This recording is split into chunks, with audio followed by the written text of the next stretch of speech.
In today's video, I'll show you how to create forms in Leadpages in just a few minutes.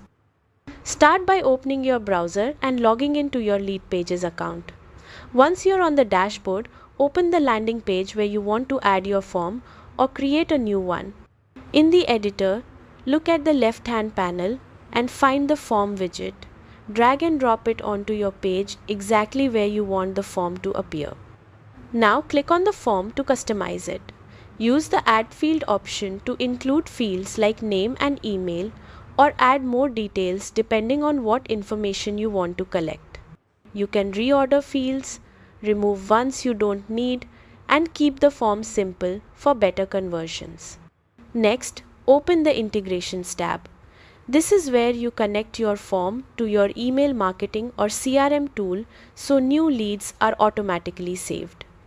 Choose your preferred service and link it in just a few clicks.